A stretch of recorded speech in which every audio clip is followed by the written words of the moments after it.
starting soon. Oh, story time with Mr. Limata, where all your dreams come true. Oh, he brings to life your favorite stories with a great big smile. You won't leave lonely, won't you stop all the reading? I just can't wait to be hearing story time with Mr. Limata. He will be starting soon. Oh, story time with Mr. Limata, where all your dreams come true. Oh, he brings to life your favorite stories with a great big smile. You won't leave lonely, won't you start all the reading? I just can't wait to be hearing.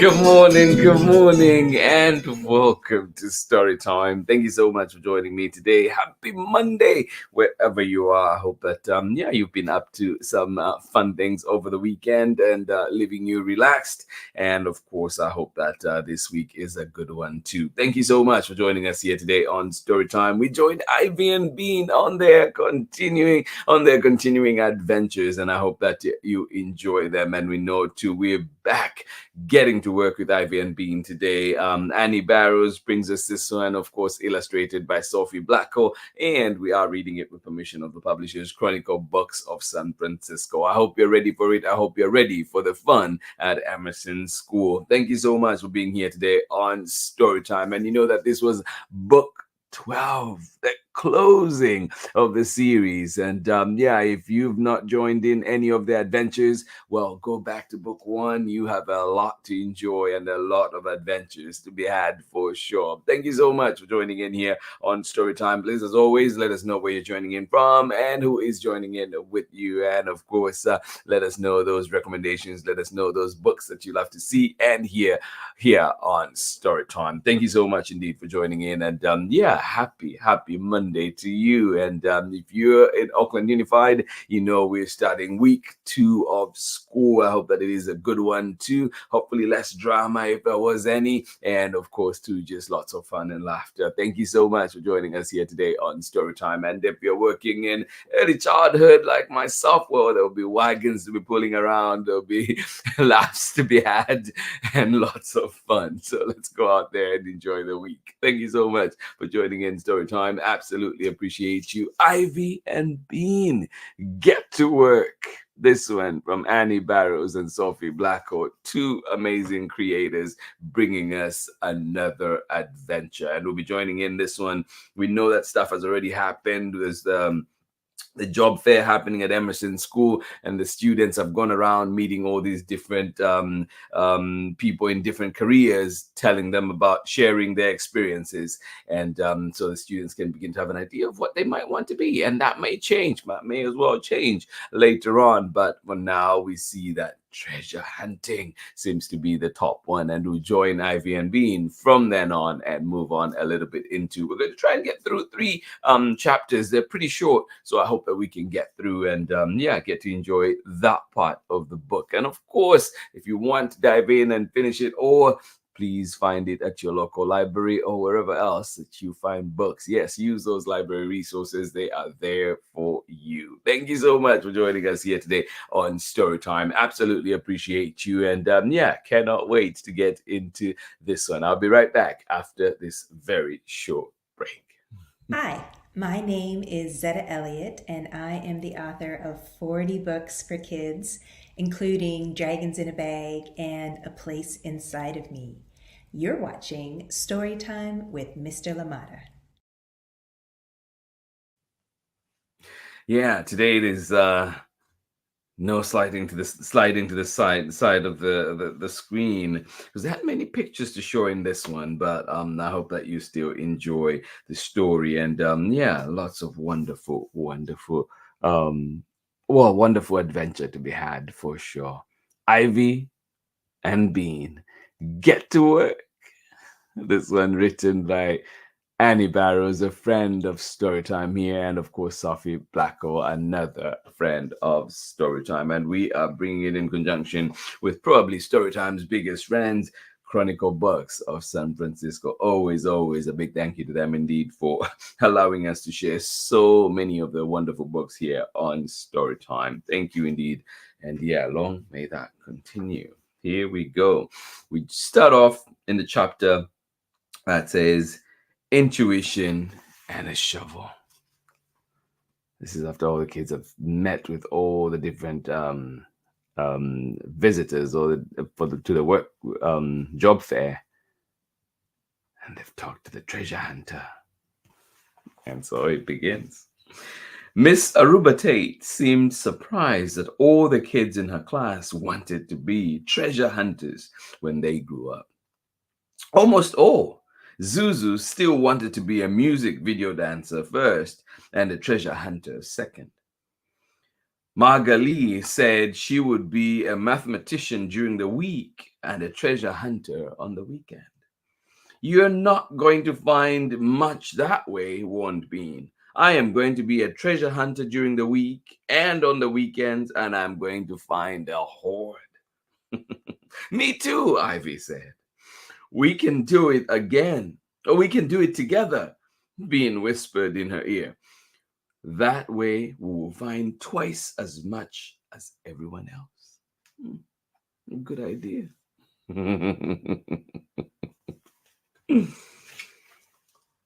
I'm going to find a hoard too, said Eric. I am going to be rich. I'm going to be rich too, said Emma. Did you talk to the lawyer? Asked Miss Aruba Tate. Or the author? They were boring, yelled Dusset. The treasure hunter had gold and diamonds. Yeah, we're going to be treasure hunters. Treasure hunters, treasure hunters, they said all together. The treasure hunting had started right away at lunch recess. Almost all the second graders and even some third graders went to the field of Emerson's school and stood there looking into space. They were waiting for a sense. Some fifth grade kids came out to the field with a soccer ball. What are you weirdos doing? They asked. His name, the one the loudest, his name was Roddy. We're getting a sense, answered Emma, about where to look for treasure. Would Roddy be interested? Roddy threw the ball in the air. You're a goon, said Roddy. There's no treasure. It's a school field, and we want to play soccer on it. Too bad, called Bean. We were here first. In the end, Rose, the yard duty, had to come and settle it. She said they could get a sense on half the field, while the fifth graders played soccer on the other half. Seems like a good compromise. The second and third graders trooped to one side of the field and tried again to get a sense. It was hard, with the fifth graders laughing at them.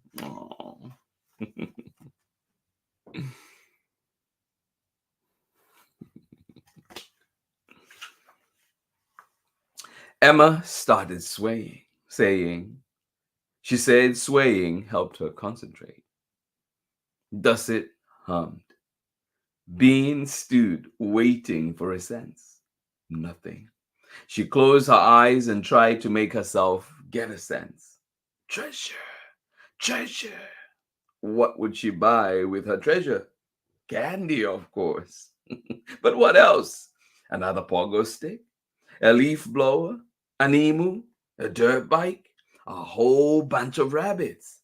A zip line? A swimming pool? 2 swimming pools, she said. Her life was going to be so great once she was rich. Oh, wait, this wasn't the sense. She had to concentrate. She did. Nothing happened.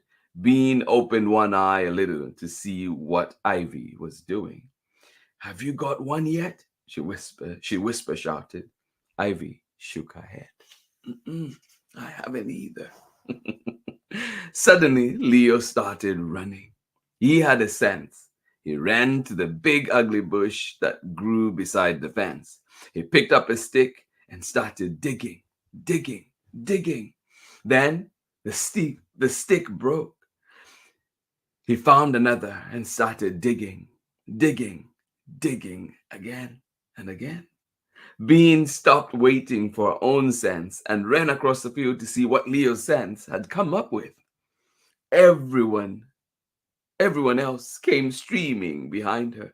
The fifth graders stopped playing soccer to watch.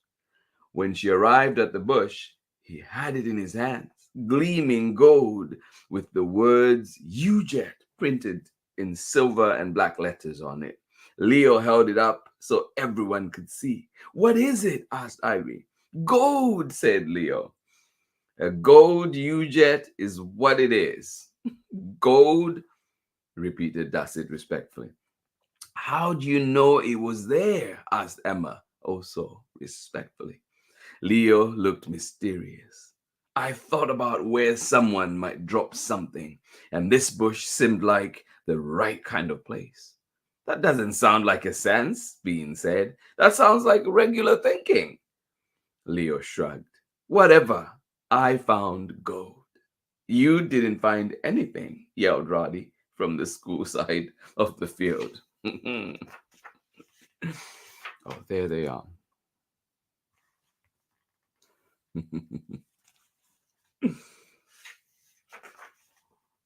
He threw the ball at them, and then Emma caught the soccer ball and ran away with it. And then the fifth graders decided to charge them. And then everyone scattered like bugs. And then the bell rang. As the second graders were walking back to class, Eric said, I have a sense that I am going to find something really good in my grandma's yard. I have a sense that I am going to find some money, said Margali. I have a sense that I'm going to get rich. Bean and Ivy looked at each other and frowned. They didn't sense a thing. What was the matter with them? Oh.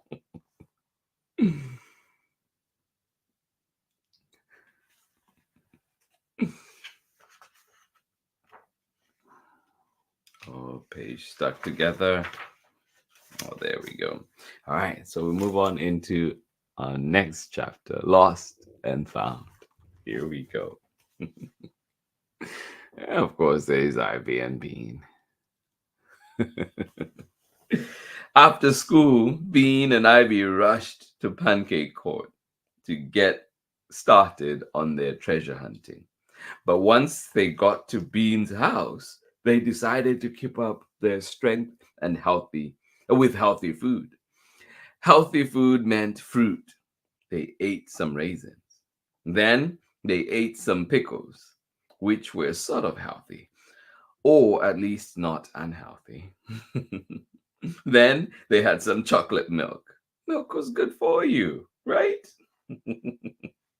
They spilled a little chocolate milk powder, but fortunately, they licked it up.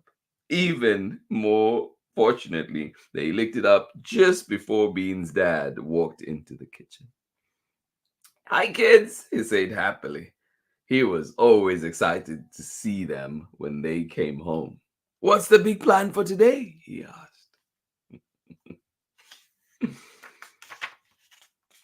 Ivy and Bean exchanged glances. They were glances that said, if we tell him what we're doing, he's going to make suggestions. We hate suggestions. Better change the subject. Dad, said Bean, have you ever lost money? Lost money? Dad got a grumpy look on his face. Yes! Really? The things you find out about your own parents. How much? 250 $256. Whoa, Nelly, that was a lot of money. You could buy almost two metal detectors with that. Where'd you lose it? Bean asked. She hoped it was nearby so they could dig there. Where'd I lose it? Get this, Bean's dad huffed. I spent $256 on printer ink, and then 3 days later, tops, the darn printer broke. And of course, the new printer doesn't take the old ink. Total waste, complete bust. And would the ink place take the ink back? No. I wrote to the Better Business Bureau, and do you know what they said? Bean and Ivy stared at him. What on earth was he talking about? Ivy put the napkin down. Thank you for the delicious snack. Yeah, Dad, thanks, said Bean, sliding out of her chair. We're going to go out to the backyard now to get some exercise, they said. Dad was still talking. The shovels were easy peasy. There were plenty of good shovels in Bean's shed. Now they were all ready. Time to start digging. Bean's backyard was big. There were lots of places to dig. The problem was that Bean had already dug in most of them. Under the trampoline, Bean had buried a pair of tweezers and a jar of rice there just last week. Beside her plastic playhouse, there was a big worm pit there. In the middle of the lawn, Bean and Ivy already knew exactly what was buried there. Mysterious bones. They sure weren't going to dig in Bean's mom's flower beds. They were not going to mess with that.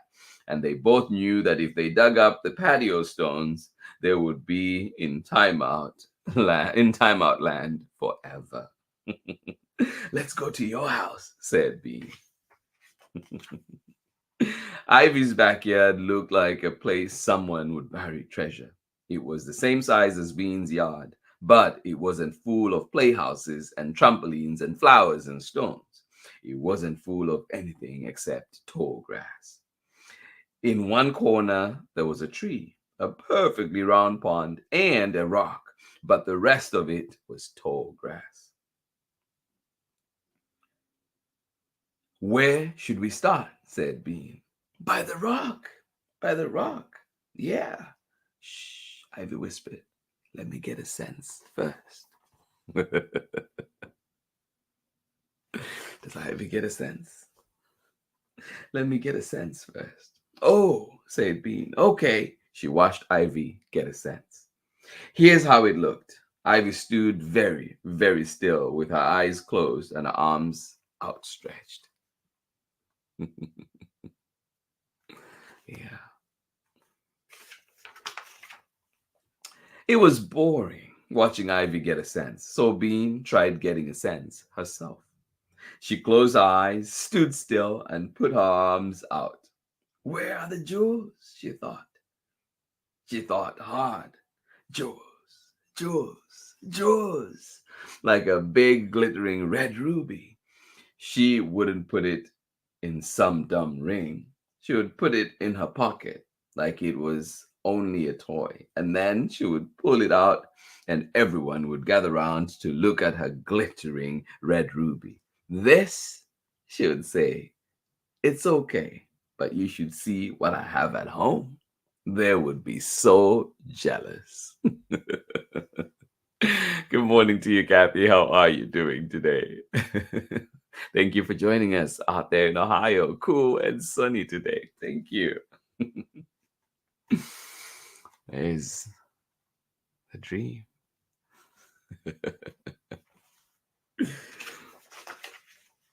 Wait, this was probably a sense. She was getting a sense about a ruby. Ivy, she whispered. She whispered. Shh, whispered Ivy. She was still standing with her eyes closed. I think I'm getting something. I have one already, Bean said. I got a sense there was a ruby around here. A big one. Ivy opened her eyes. Where? Where? You were, where? I'm not sure where, Bean answered. You work on that part. Ivy began to chant.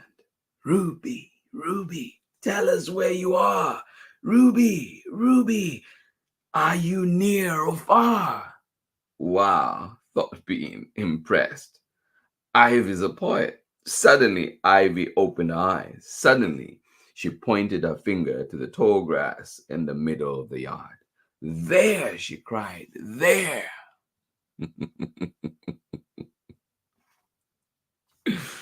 Oh, would they find the big ruby? Well, our last chapter for today, Worm Treasure. Let's see how that goes. Aren't they amazing, right? Yeah, no, brilliant, brilliant set of books for sure. Yeah. I know, yeah, my students did too. Thank you for sharing, Kathy. Worm Treasure. Ivy and Bean loved to dig. They dug and dug, dirt flying around through the air. They sang a digging song. Gold and rubies, gold and rubies, gold and rubies, gold and rubies, gold and rubies. That's how I think the song goes. And the hole got bigger and bigger. They found plenty of roots. They found some sticks. They found dirt and stones, but they did not find a ruby. Oh. Maybe the wind blew my mind in the wrong direction, Ivy said after about half an hour. She dropped her shovel and closed her eyes. Ruby, Ruby, tell us where you are. Ruby, Ruby, are you near or far? Bean waited.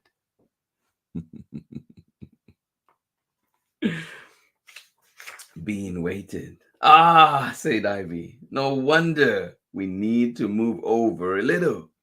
Right there. She pointed to a spot a little farther away from the fence. Again, they dug. Again, they found plenty of roots, some sticks, a few bugs this time, and some dirt and stones. Again, they did not find a ruby. No. I'm pooped, said Bean. I need a rest. They rested in the shade of the tree near the pond and the rock. You know, said Ivy. She turned to look at the rock. If I were going to bury treasure, I would bury it next to something that stuck out, so I would remember where it was. Ivy paused. For instance, next to a rock. Would that where it would be? Is that where the treasure is?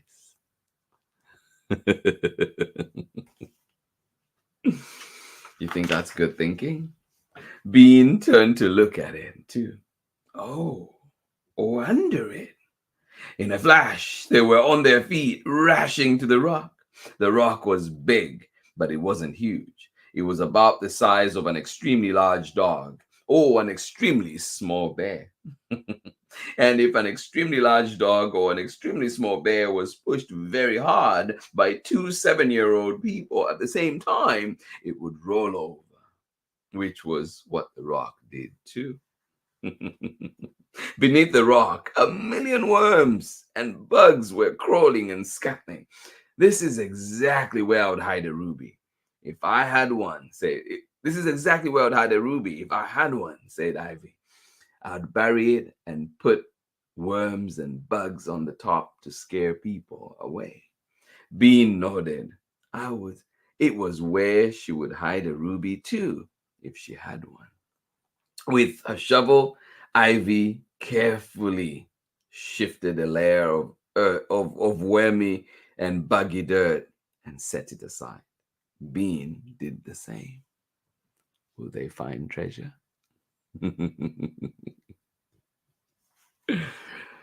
Will they find treasure? Then they began to dig. This time, they didn't sing the digging song. They just dug and dug and dug some more. By the time they had to go inside for dinner, there was an enormous hole where the rock had been. They had found more bugs, more worms, and more roots, but they had found no ruby. Aw. They had found no jewels, or gold, or money. They had found no treasure at all. At dinner that night, when Bean's mom asked what she had done in school that day, Bean almost told her about treasure hunting. Just at the last minute, she decided to keep it a secret. She didn't want to tell her family that her first day of treasure hunting had been a bust.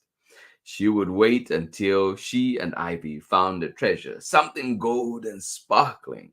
She would put it on the table and say, "Look what I found today." Her mom would gasp and ask her how she had done it. Then Bean would shrug and say, "I just had a sense." And that she would buy everyone presents. Just had a sense. So instead of telling her mom about treasure hunting, Bean said, "I learned you should never brush your hair over the sink." She talked about Naveen and his hairy pipes. Then her dad talked about the time he had taken the sink apart but couldn't get it back together. Then Nancy talked about how much better her life would be if she didn't have to share a bathroom with Bean. Then Bean's mom said that there were plenty of people in the world who would be happy to have any bathroom at all. And then Bean made her eyes really big and said, "I don't mind sharing with you, Nancy." And then Nancy huffed away from the table. So everything was fine. And no one guessed that Bean was a treasure hunter, almost a treasure finder. Oh.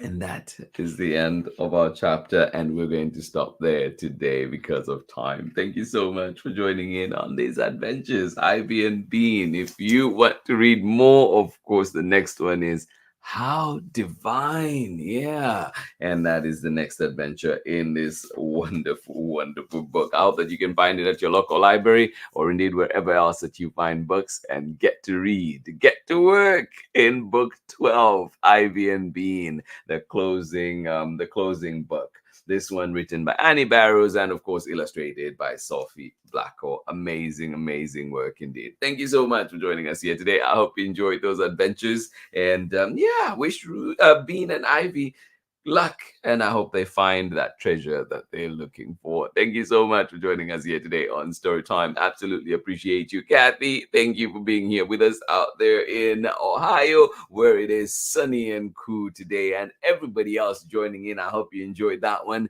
And as always, please let us know what you'd like to see here on Storytime, and I'll do my very best to try and bring those books here to you. And of course, permissions granted from all the different publishers and creators out there. Thank you so much for joining in today. Wishing you the very best. Everybody that is joining in live right now, thank you for being here. And if you're joining us later on for the recordings, well, thank you for still choosing to be here with us on Storytime. Absolutely appreciate you. Have yourselves a wonderful day. We'll be back again tomorrow with another exciting book, another school-themed book as we roll back into school. Week 2 if you're in Oakland Unified, and maybe day 4 or 5 depending on where you are. And of course, wishing everybody a wonderful school year ahead. Thank you so much for being here with us. The biggest of hugs from me. Yes, this has been Storytime for today. Storytime on this lovely Monday, coming to you live from Oakland, California. Thank you so much for being here. Please have yourselves a wonderful, wonderful day. And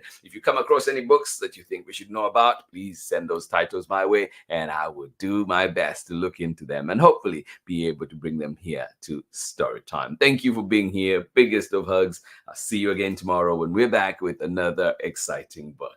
Bye-bye.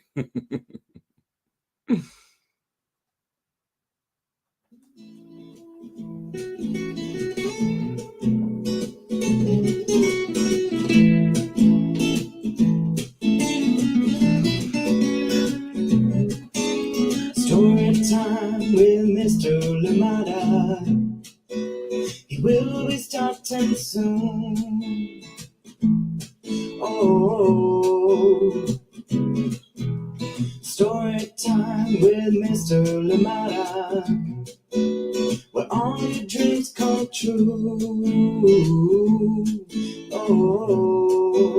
He brings to life your favorite stories with a great big smile. You won't live lonely, won't you start all the reading? I just can't wait to be hearing story time with Mr. Limata. He will be starting soon. Oh, story time with Mr. Limata, where all your dreams come true. Oh, he brings to life your favorite stories with a great big smile. You won't live lonely, won't you start all the reading? I just can't wait to be hearing.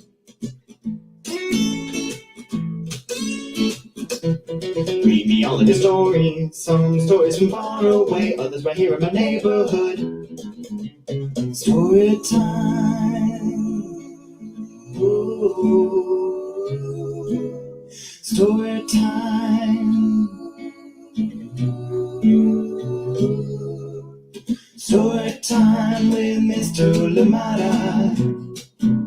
He will be starting soon. Oh. Story time with Mr. Limata, where all your dreams come true. Oh. He brings to life your favorite stories with a great big smile. You won't live lonely, won't you start all the reading? We just can't wait to be hearing. Brings to life your favorite stories with a great big smile. You won't live lonely, won't you start all the reading? We just can't wait to be hearing.